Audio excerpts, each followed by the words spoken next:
Allez, bonjour à tous, je viens de recevoir cette mini pompe de la société SICK+, la C2 Pro. Alors, est-ce que ces solutions de mini compresseurs seront capables de remplacer nos mini pompes et nos cartouches de CO2? Eh bien, c'est ce qu'on va voir dans cette vidéo.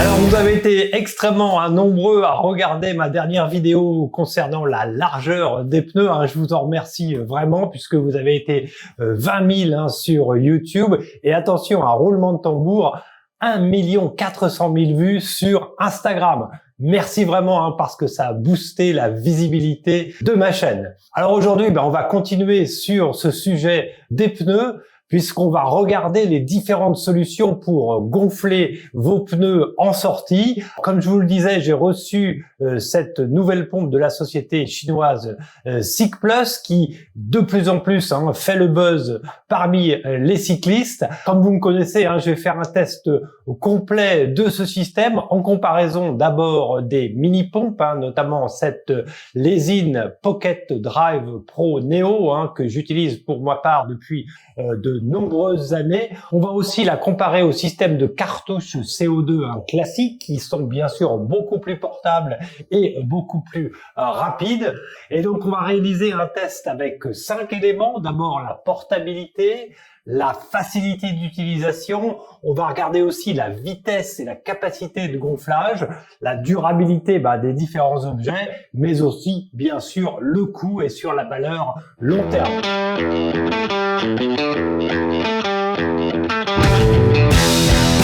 Alors parlons d'abord de la portabilité et de l'encombrement. Bien sûr, comme tout cycliste qui se respecte, vous cherchez toujours à avoir les objets les plus petits possibles, les plus légers possibles. Alors la première option, c'est celle de ces mini-pompes que j'utilise depuis quelques années. Alors c'est un objet qui est effectivement extrêmement portable, très facile à glisser dans la poche de votre maillot ou dans un kit de réparation. Cette pompe, elle fait 85 grammes sur la balance, elle a une longueur de 15 cm et un diamètre de 2 cm. C'est vraiment un objet hyper compact. Alors la solution SICK+ AC2 Pro, elle est compacte, mais ça reste quand même une pompe électrique qui est relativement volumineuse. Elle fait 7 cm par 2,8 cm et sur une épaisseur de 4,9 cm.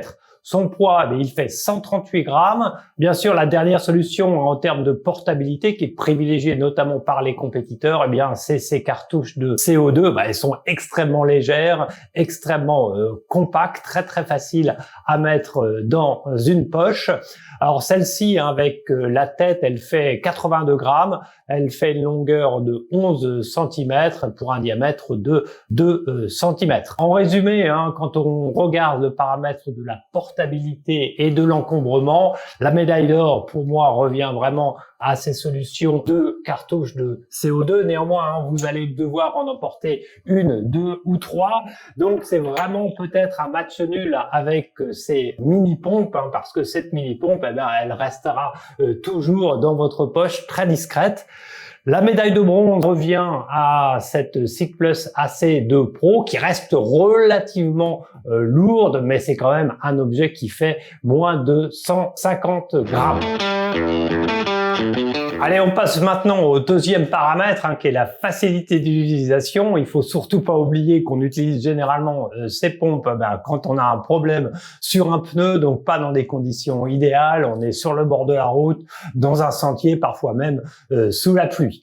Et c'est là vraiment que la SICK+ AC2 Pro, elle brille parce que elle est incroyablement facile à utiliser. Il suffit d'abord avec l'écran qui est ici, de sélectionner la pression qu'on veut obtenir, de mettre cette pompe sur la valve et elle gonfle automatiquement sans effort le pneu à la pression désirée. Le seul point négatif, c'est vraiment le niveau sonore, puisqu'elle est véritablement bruyante.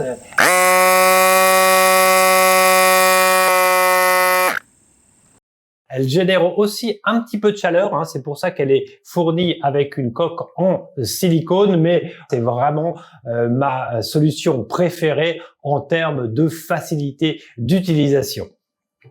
Alors la deuxième option, celle des mini-pompes, c'est celle qui va vous demander forcément le plus d'efforts. C'est un élément manuel. C'est une pompe qui est relativement facile à utiliser. Il suffit d'assembler très très rapidement la pompe, de l'installer au niveau de la valve, et après, il va falloir faire un petit peu d'effort pour gonfler votre vélo. C'est forcément aussi un petit peu difficile d'obtenir des pressions relativement élevées. Si vous êtes sur des gros pneus, il va falloir effectivement utiliser pas mal d'efforts. L'autre solution, c'est celle des cartouches de CO2. En termes de facilité d'utilisation, si vous êtes habitué d'utiliser ce type de cartouche, c'est relativement facile, très rapide. Alors moi, j'ai la chance aussi d'avoir une tête adapté, c'est-à-dire que je peux calibrer le niveau de gaz qui va sortir. Alors il faut faire relativement attention, puisque quand le gaz va s'expanser, vous allez avoir du froid au niveau de la cartouche. C'est pour ça qu'elle est livrée généralement avec une sur-cartouche, ou vous l'utilisez avec les gants pour ne pas vous brûler. Donc, en résumé, pour ce paramètre de la facilité d'utilisation, la médaille d'or, moi je la donne à ces mini-pompes électriques, parce qu'elles permettent un gonflage automatique extrêmement facile. Alors c'est un petit peu bruyant, mais en plus vous pouvez déterminer exactement la pression à laquelle vous voulez gonfler votre vélo. En termes de facilité, moi j'aime aussi bien sûr ces mini-pompes, c'est pour ça que je leur donne dans ce paramètre la deuxième place. Les cartouches de CO2, c'est facile, c'est rapide, mais il faut avoir une utilisation un petit peu prudente, il faut être habitué. Il y a aussi quelques risques de surgonflage, c'est pour ça que dans cette catégorie, je leur donnerai une note de 3.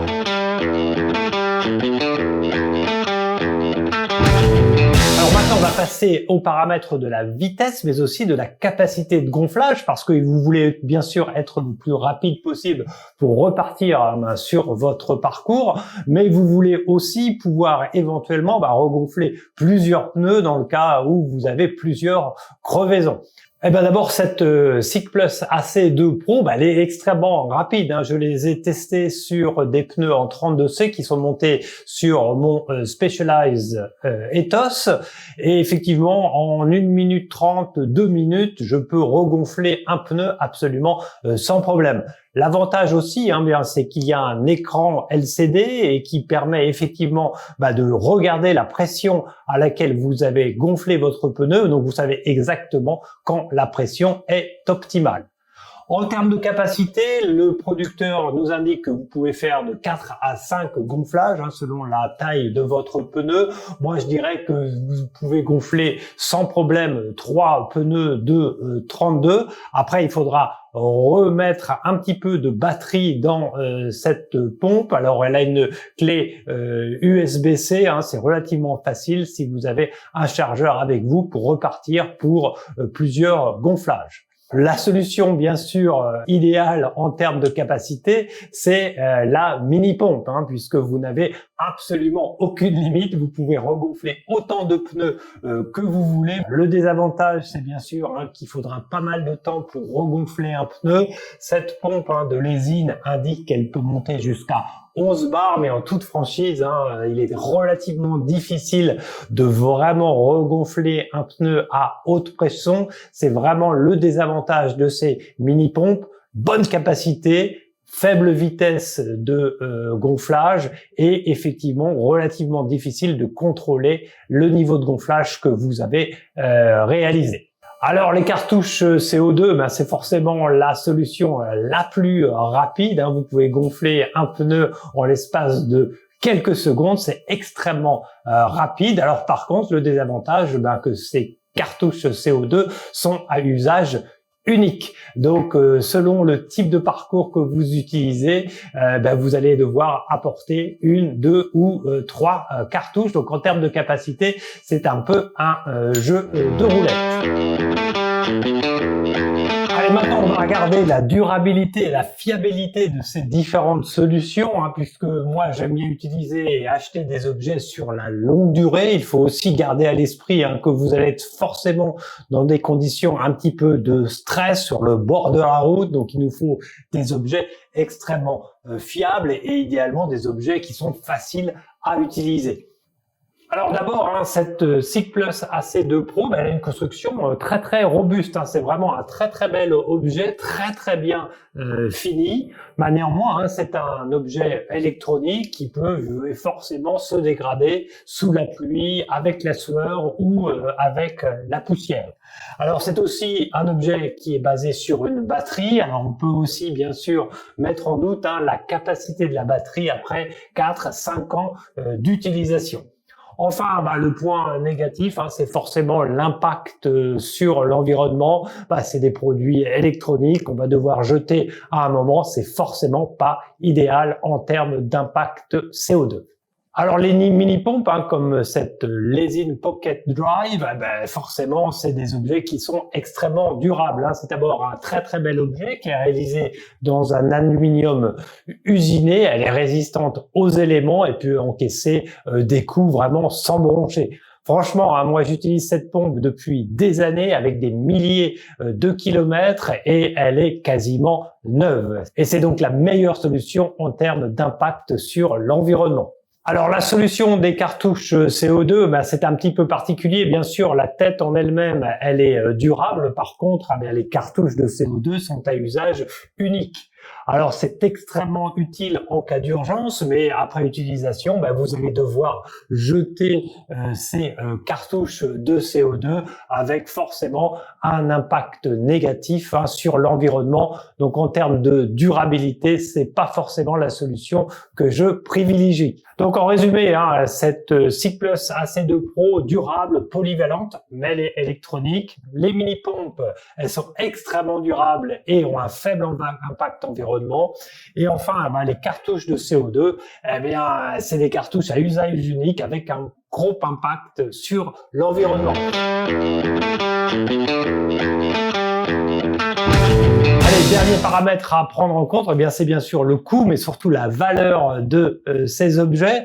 Alors d'abord, cette mini-pompe électrique SICK+ AC2 Pro, elle est ici au Japon à environ 16 000 yens, c'est-à-dire 120 €. Ça reste un investissement relativement important pour une pompe. Ceci dit, c'est vraiment un très beau objet qui a désormais un écran LCD qui vous permet de contrôler le niveau de pression. C'est une pompe aussi extrêmement puissante puisqu'elle peut délivrer jusqu'à 120 PSI, c'est-à-dire environ 8,3 bars. Donc c'est une solution qui véritablement a de la puissance. Donc c'est un très bel objet, relativement cher, mais qui, à mon avis, vaut vraiment le coup. Cette mini-pompe, moi j'ai investi dans cette mini-pompe Lesin Pocket Drive Pro Neo qui vaut environ 50-54 €. C'est un achat unique, pas de cartouche, pas de batterie, c'est qu'une pompe que vous allez pouvoir garder des années. Donc c'est véritablement un objet qui est en plus absolument magnifique, très bien usiné. Donc en termes de coût, mais surtout de valeur, c'est vraiment un objet imbattable. Alors les cartouches de CO2, elles sont peu coûteuses à l'unité, à environ 1 € pièce, mais le coût, bien sûr, elles peuvent s'accumuler avec le temps, surtout si vous les utilisez fréquemment. Alors voilà, on a vu les 5 paramètres essentiels concernant ces solutions de pompe. Alors si on regarde le résultat, on est vraiment dans un mouchoir de poche, puisque le système de cartouche CO2 remporte la palme d'une courte distance avec 11 points. Vient ensuite le système de mini-pompe avec 10 points et ensuite les solutions de pompe électronique comme cette AS2E Pro avec 9 points. Néanmoins, vraiment, on est dans un mouchoir de poche, alors ça dépendra forcément du type d'utilisation et du type de sortie que vous réalisez. Alors moi, je vous recommande vraiment d'utiliser le système de mini-pompe pour vos longues sorties. Vous allez peut-être avoir des problèmes multiples. Donc c'est vraiment un système fiable que vous allez toujours avoir dans votre poche. C'est aussi un système qui est vraiment extrêmement peu cher. Alors le système des cartouches CO2, eh bien c'est principalement pour les cyclistes qui sont en compétition. Pour ma part, hein, j'utilise ces systèmes principalement pour des sorties courtes. C'est aussi intéressant pour des séances d'entraînement, hein, où vous voulez vraiment passer le maximum de temps sur votre vélo, donc vous voulez tout de suite regonfler et repartir. Alors la pompe électronique, hein, comme cette AS2 Pro de la société Cycplus, ben, c'est une solution idéale pour les cyclistes qui cherchent un bon compromis entre confort et rapidité. Alors c'est en plus vraiment un très bel objet. Alors désormais avec l'écran LCD, vous avez vraiment l'avantage de pouvoir contrôler de façon très précise la pression. Vous pouvez monter jusqu'à 8,3 bars, hein, donc c'est pas un jouet, c'est vraiment une pompe très performante. Elle est rechargeable par USB-C, donc c'est vraiment un objet vraiment désormais très bien abouti. Alors c'est aussi une solution que j'aime bien utiliser en gravel lorsque vous voulez regonfler ou dégonfler pour ajuster la pression selon le type de sentier. Ça se fait très bien avec ces pompes électroniques. Alors pour ma part, hein, j'utilise principalement ces mini-pompes lors de mes voyages et pas forcément lors de mes sorties vélo. C'est-à-dire que quand j'arrive à l'hôtel pour regonfler mes pneus, j'utilise cette mini-pompe pour gonfler mes pneus à la pression désirée. Et donc voilà, hein, pour ce test comparatif entre les différentes solutions. J'espère que ça vous aura aidé à faire un choix pour votre solution de gonflage. J'ai sans doute oublié pas mal de paramètres, alors n'hésitez pas à mettre des commentaires, à faire vivre la communauté pour partager votre expérience avec ces mini-pompes. Allez, j'espère qu'avec ces pompes, on aura regonflé votre enthousiasme pour le cyclisme. Alors, je vous souhaite vraiment bon sport à vous et à la prochaine sur Japan 10+.